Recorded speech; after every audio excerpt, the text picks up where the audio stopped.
The sliding doors of St. Luke's Hospital hissed open just before sunrise, letting in a storm of dust and something unexpected. A battered German shepherd limped through the sterile lobby, trailing the scent of heat asphalt and desolation. His fur clung in matted clumps to ribs too visible for comfort. One eye, cloudy and distant, scanned the space.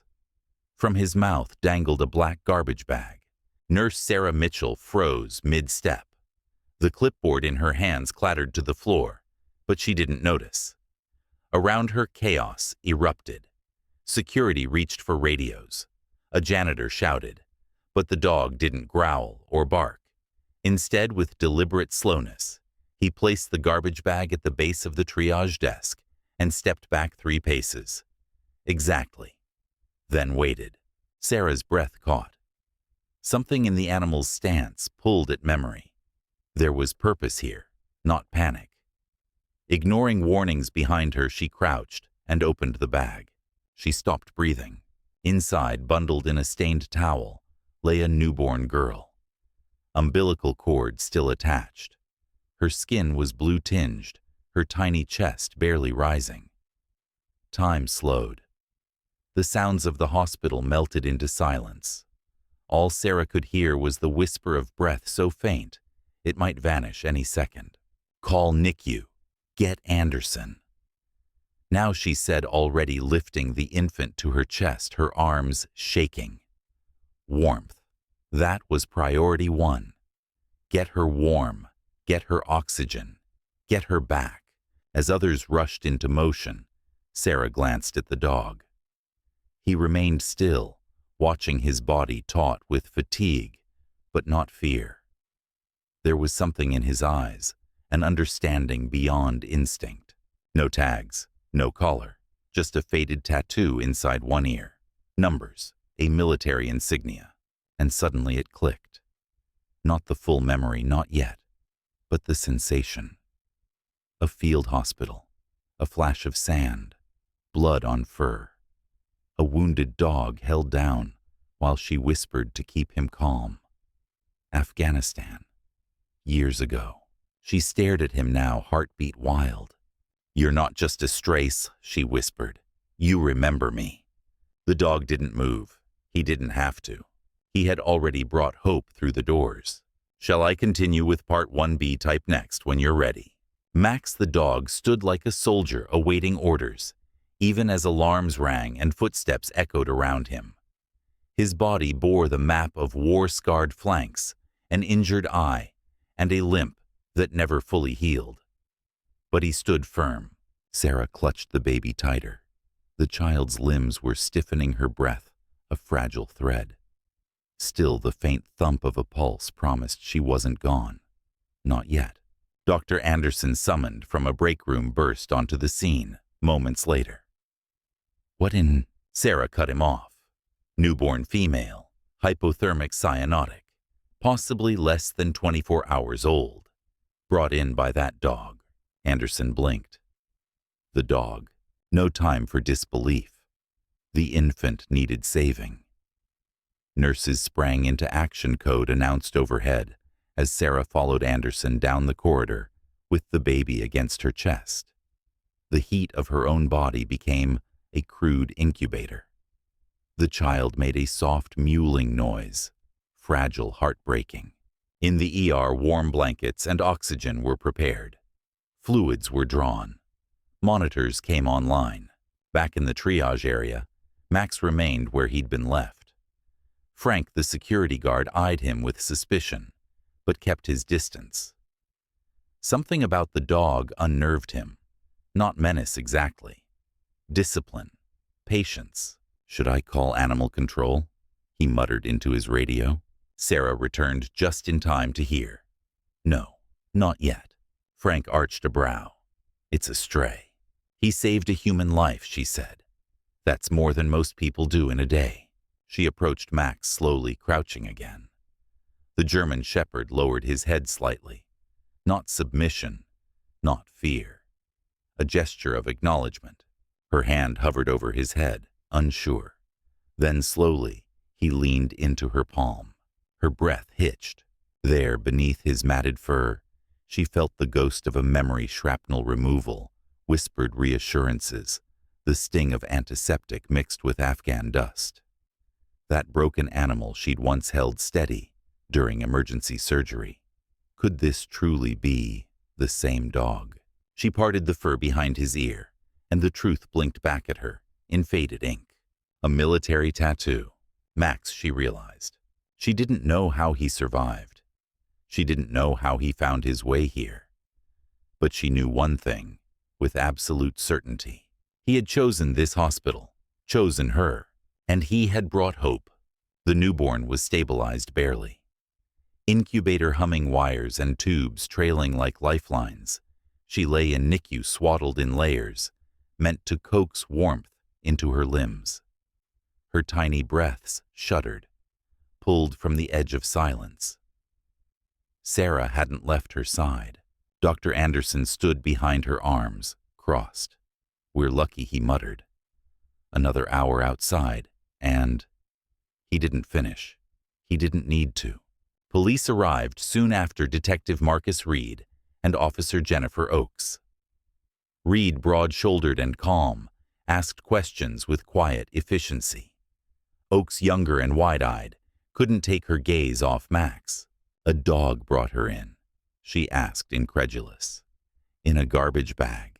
Sarah nodded. "He didn't just bring her in. He chose to bring her here." "Where is he now?" "Still downstairs. He hasn't moved." Oakes blinked. "That's unusual." Reed's gaze narrowed. "You said he has a tattoo." Sarah nodded, leading them back down to the lounge where Max sat like a sentinel. He hadn't shifted, not even once. Reed crouched beside the dog and carefully examined the faded numbers behind his ear. "Military," he said. "Definitely." Sarah's voice dropped. "I was in Afghanistan in 2017. I worked at the Kandahar Field Hospital. There was a German Shepherd shrapnel wounds blast trauma. I held him steady while they removed the metal." Reed looked up. "You think this is the same animal?" "I do." He didn't scoff. Instead, he took photos of the tattoo, sent them off to a contact at the military working dog registry. Minutes later, his phone buzzed. "His name is Max, assigned to Staff Sergeant James Wilson, 75th Ranger Regiment. Listed as MIA after an IED attack." Sarah swayed slightly. "I was there," she whispered. "That blast. I treated the handler and the dog." Max shifted at the sound of her voice, ears flicking. She knelt beside him. "You remember, don't you?" she whispered, palm resting gently on his head. He leaned in. Before anyone could speak, a call came through. A woman had been found dead, an apparent suicide, at the Sunset View Apartments. They believed she was the baby's mother. Sarah's breath caught. "Who?" The answer dropped like a stone. "Jessica Turner," the officer said. "One of your nurses." Jessica Turner. Sarah barely whispered the name, her mind racing. Jessica had worked pediatrics, quiet, capable, a bit withdrawn, but always dependable. Sarah struggled to picture her pregnant. Nothing in Jessica's movements, uniform, or demeanor had suggested it. She kept to herself, Sarah said aloud. But she was a good nurse. Dr. Anderson's face darkened. The police found signs of recent childbirth. No sign she'd told anyone. The trauma must have been immense. Sarah stared at the infant, this tiny breathing thread of a human left in a dumpster-like waste. Her gaze drifted to Max, still sitting vigil. He hadn't taken his eyes off Sarah since she returned. A lab tech appeared in the doorway with a folder. "Nurse Mitchell, we ran the initial blood work on the infant. Something you should see." Inside was the summary panel. "She's B negative," the tech said. "Rare. Same as yours." Sarah blinked, but nodded. Coincidence, she told herself. Pure coincidence. "There's more," the tech added, producing a printed note. "This was found in the garbage bag. Police have the original." Sarah read the words silently. "Her name is Hope. Please find someone who will love her. I can't do this anymore. I'm sorry." The handwriting was neat, but the edges trembled. Sarah pressed her lips together, heart pounding. Jessica hadn't thrown her baby away in panic. She had made a plan and chosen who she wanted to find hope. She picked me, Sarah said half to herself. She left the child in Max's care, and Max brought her to me. Downstairs, Detective Reed returned from Sunset View with updates. Jessica's apartment was filled with small signs, prenatal vitamins, baby supplies, and journals, a stack of them. She'd been tracking the dog, Reed said, feeding him, watching his routines. Sarah's hands shook as she turned to Max. The German Shepherd met her eyes with unwavering focus. She planned this, Reed added softly. She used Max to bring the baby to you. Sarah couldn't speak. Her throat closed as understanding crashed over her. Jessica had trusted two broken survivors, Max and Sarah, to save her child. And somehow, they had. Sarah sat alone in the on-call room, the infant's note trembling in her fingers. On the cot beside her, Max lay curled, but alert, his one good eye never leaving the door. She had signed a stack of emergency waivers to keep him in the hospital, an exception no one dared challenge after the morning's miracle. Detective Reed returned with a cardboard evidence box and something heavy in his expression. Jessica's parents landed early, he said. They're already at Phoenix Memorial, with Dr. Prescott. Sarah stiffened. Prescott. The name rang like a distant alarm. Jessica had mentioned him. Reed opened the box. Journals, USB drive, folder. Jessica documented everything. He handed her a slim blue notebook. This entry's from 2 months ago. She writes about seeing a stray German Shepherd near her apartment. Said he moved like a soldier. Recognized him as military. Sarah's chest tightened. She fed him, tracked his movements, realized he regularly circled this hospital. Reed flipped through another journal. 3 weeks ago, she wrote, "The dog reminds me of Nurse Mitchell, damaged by war but still serving, still doing good in a cruel world." Sarah's breath caught. Her last entry, Reed said quietly, suggests she chose you on purpose. She believed Max would bring hope here, to you. Tears welled but didn't fall. She looked at Max, who had risen and now stood beside her, leaning gently against her leg. Steady, grounding. There's more, Reed added. The USB drive has video. Jessica secretly recorded conversations with Dr. Prescott after the assault. Sarah's blood chilled. He threatens her, mentions her father. Turns out Prescott and Jessica's dad were college roommates, old friends. Her stomach dropped. They may have covered it up, Reed continued. Jessica hid the pregnancy, hid everything. No support, no options. Her final choice wasn't just escape, it was a handoff. She wanted her daughter to survive what she couldn't. Sarah looked at the infant's photo clipped to the medical chart. Hope. Max's head rested gently on her knee. The warmth of his breath was a reminder there was still something sacred left to protect. Reed lowered his voice. There's one more thing. He handed Sarah a sealed envelope. Jessica left a letter, addressed to you. Sarah unfolded the page, her hands trembling as she read the shaky script.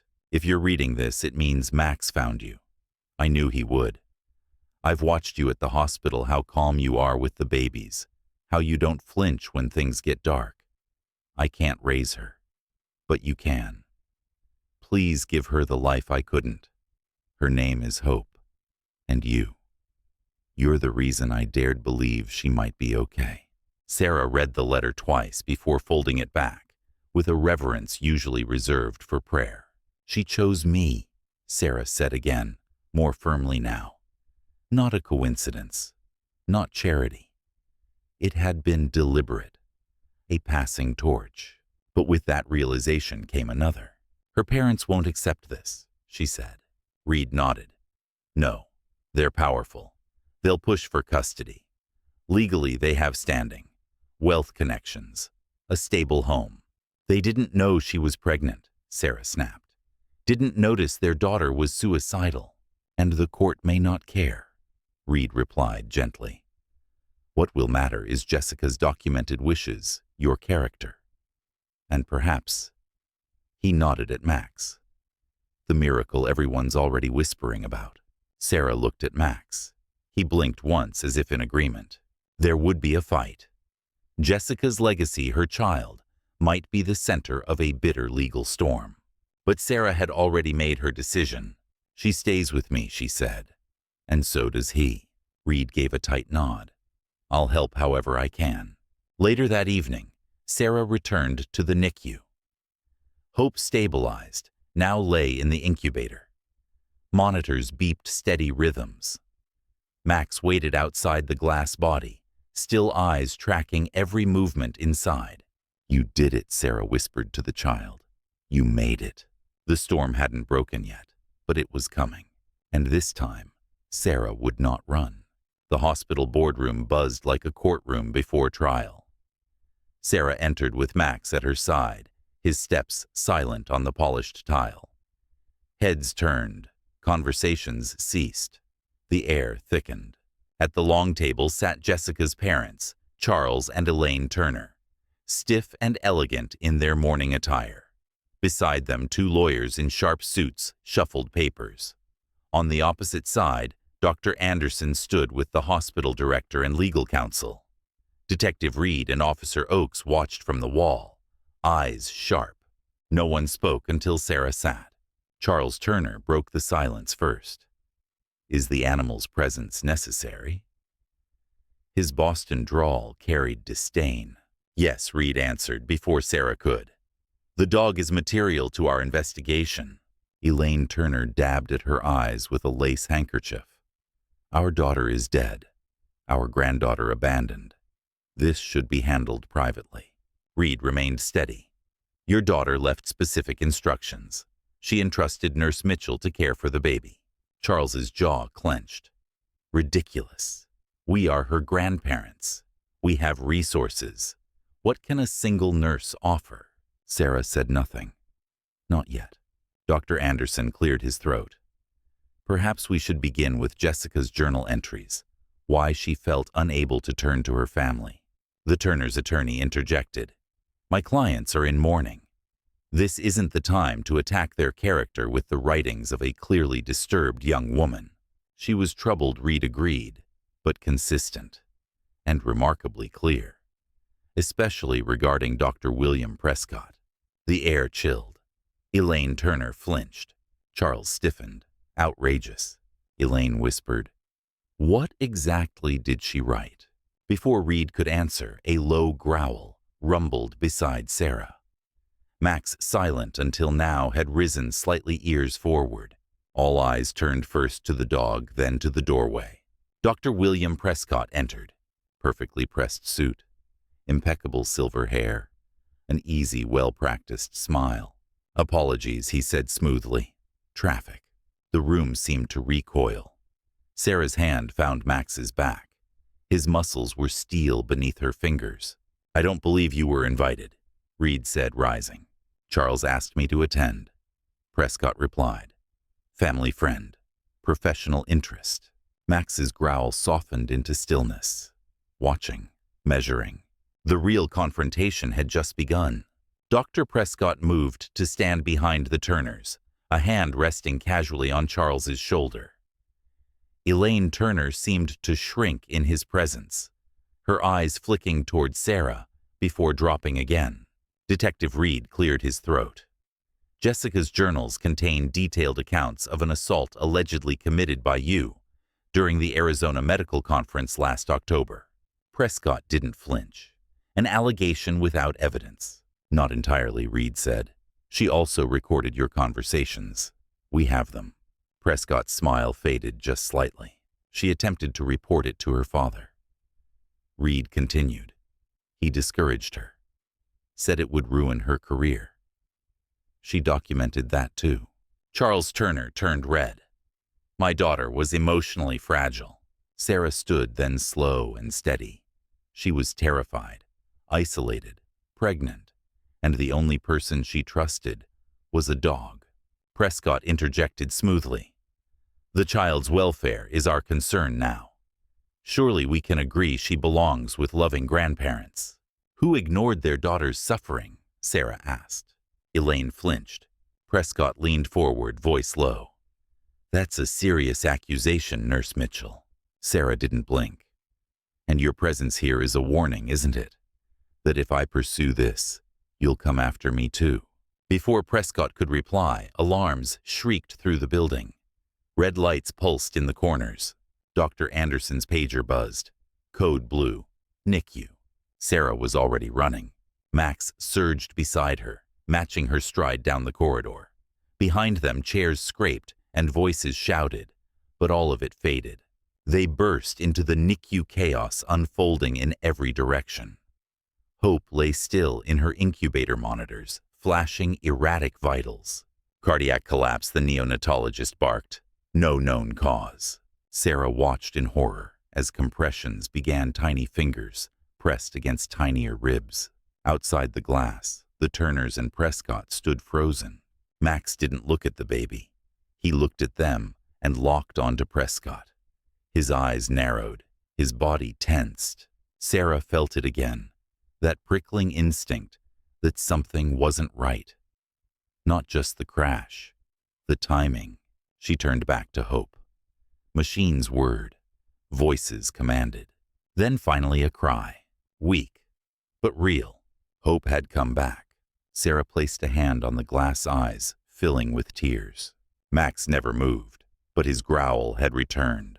And now, it was meant for someone specific. Hope was stable again, but the room was not. Outside, the NICU thunder cracked. The sky above Phoenix darkened with unnatural speed, casting heavy shadows across the hospital's windows. Monsoon season had arrived early, but this storm felt different, ominous, electric. Sarah stayed beside the incubator, her hands trembling as she adjusted tubing and blankets. "This doesn't make sense," she whispered. Dr. Peterson, the neonatologist, joined her with a clipboard. "We're running a full toxicology panel," she said grimly. "This collapse, it wasn't normal. We need to rule out external causes." Sarah froze. "You think she was poisoned?" "I think we need answers." Sarah's stomach turned. Her eyes drifted toward the anti-room, where the Turners, Prescott, and administrators stood locked in tense conversation. Dr. Anderson stepped into the NICU with an update. Security's checking camera logs and visitor entries from the last hour. If anyone slipped something to that child. Another crack of thunder shook the walls. Then the power died. A heartbeat of total blackness swallowed the hospital before emergency lights snapped on with a groan. The NICU flickered to life in hues of red and amber. Machines hummed. Monitors blinked. Sarah turned instinctively to the anti-room. Max stood at the edge of the threshold, unmoving. Denied access to the NICU itself, he had planted himself in place, guarding the glass, as if it were a battlefield. His eyes never left the figures beyond the room. Not Hope, not the storm. Prescott. Sarah noticed the way his tail stiffened, the way his muscles stayed tight, even in stillness. She moved to the door, knelt, and reached toward Max's collar, trying to soothe him. Her fingers brushed a rough patch of leather. Something was stitched into the lining. Curious, she unfastened the small flap. Inside, tucked into a waterproof pouch, lay a pair of military dog tags and a folded photograph. The name stamped on the tags stopped her heart. Staff Sergeant James Wilson. She turned over the photograph, an image of a younger Max beside a smiling soldier in desert fatigues. On the back, faded ink. If found, please call 602-550178. Max is a hero. Bring him home. Sarah closed her hand over the tags, a storm brewing in her chest that rivaled the one outside. Max whimpered once, barely a sound, and began to pant. His ears flattened. Sarah recognized it instantly. PTSD. The storm outside, the thunder cracks. It was dragging him back to Kandahar. She crouched beside him, gently resting a hand on his scarred back. "It's okay, boy," she whispered. "You're safe. You're not there anymore." But Max's chest rose and fell in rapid bursts. His good eye darted, scanning exits, corners, threats only he could see. Another boom overhead. This one louder. Max tensed, then bolted upright. Sarah gripped his collar firmly. "Stay with me." Her voice cracked, not from fear, but from everything building inside her. Behind them, Dr. Anderson entered the NICU. "Toxicology panel's coming in," he said. "Something's off. Preliminary readings show foreign agents traces that shouldn't be in her system." Sarah's blood ran cold. "So someone did this. It's looking more likely." Prescott. Her voice was barely more than a breath. Dr. Anderson didn't answer, but the look in his eyes was all the confirmation she needed. Sarah stood and looked through the NICU glass. The Turners were speaking in frantic tones. Prescott stood apart from them now, hands folded, expression unreadable. But Max hadn't taken his eyes off him. The lights flickered again, then went out entirely. Gasps rippled through the corridors. For 3 long seconds, the hospital was buried in darkness. Then the generators roared. Lights returned. Machines blinked back to life. In the dim glow, Sarah saw something new. A line forming at the edge of Hope's monitor. Stronger. Steadier. Dr. Peterson stepped beside her. "She's stabilizing." The transfusion, the one Sarah had volunteered for, the moment she heard Hope's rare blood type, was working. A bit of herself now lived in the child, and maybe that's why she felt it so deeply, this unshakable certainty. They wouldn't take Hope from her. She wouldn't let them. And Max, scarred, haunted, vigilant, wouldn't either. Together they had survived war. Together they would fight what was coming next. Morning brought no calm. Stormwater pooled in the parking lot. News vans idled outside the hospital. Inside, tension pulsed through every hallway. Sarah stood in her modest kitchen. Max curled at her feet, silent but alert. The previous night played like a dream she hadn't yet woken from Hope's collapse. The transfusion, the storm. The look on Prescott's face. The way Max growled like he had recognized evil. Her phone buzzed. Dr. Anderson, Jessica's parents. Meeting at 10. Bring Max. The request unsettled her, but she replied. Understood. Max, as if sensing her resolve, rose when she did. 15 minutes later, they pulled into the staff lot at St. Luke's. As she passed the reception desk, the attendant leaned in. "They're waiting." Boardroom. Lot of suits. Sarah swallowed hard. The conference room buzzed like a courtroom again. The Turners were seated, guarded by their lawyers. Prescott, standing behind them, flashed the same polished smile. But this time, Sarah felt no fear. Detective Reed was there too, and Officer Oakes. Dr. Anderson gave her a reassuring nod as she entered, Max at her side. "Mitchell," the hospital director said, "thank you for coming." Charles Turner's gaze swept over her, then the dog. "Is the animal necessary?" Reed didn't wait for permission. "Yes, very." Elaine Turner sat silently, hands folded in her lap. Reed laid down the latest file. "We've reviewed Jessica's digital recordings. Prescott's threats are clear. Her journal matches her account. And we have new evidence suggesting Hope was poisoned." Prescott's expression cracked just a hair. "Who would do such a thing?" Elaine whispered. Max growled low. Prescott turned toward the sound, but didn't speak. Sarah stepped forward, voice clear. "Jessica named me in her letter. She trusted me, and I will protect her daughter with everything I have." Charles stood angry. "You have no legal—" "She does," Reed interrupted. "Jessica's will was handwritten, yes, but paired with the recordings, the journals, and the attempted harm. The court will weigh intent heavily." Elaine finally looked at Sarah. For the first time, not as an adversary, but as someone she might owe everything to. She called her Hope. Sarah whispered, "I'm just trying to make sure she lives up to it." The silence in the boardroom stretched. Prescott shifted ever so slightly. Max's growl deepened, sharp and unmistakable. It wasn't fear. It was recognition. A warning. Reed placed a hand over the folder. Until the toxicology report is confirmed and we rule out criminal interference, no custody decision will be finalized. Nurse Mitchell will remain the child's guardian. Charles opened his mouth to protest, but Elaine's hand reached across, resting gently on his. Her eyes were wet, defeated, maybe even grateful. She's alive because of them, Elaine said softly. The nurse, the dog, maybe even the storm. Prescott's jaw tightened. The meeting ended not with applause or closure, but with silence and shifted glances. Sarah stepped out first, Max beside her, the door swinging closed behind them. She didn't feel like a victor. Not yet. But she felt a new beginning taking root. That evening, back in her apartment, Sarah stood at the edge of the small crib she had assembled that morning. Hope slept peacefully this time. No wires, no machines. She reached down, brushed a fingertip against the baby's cheek.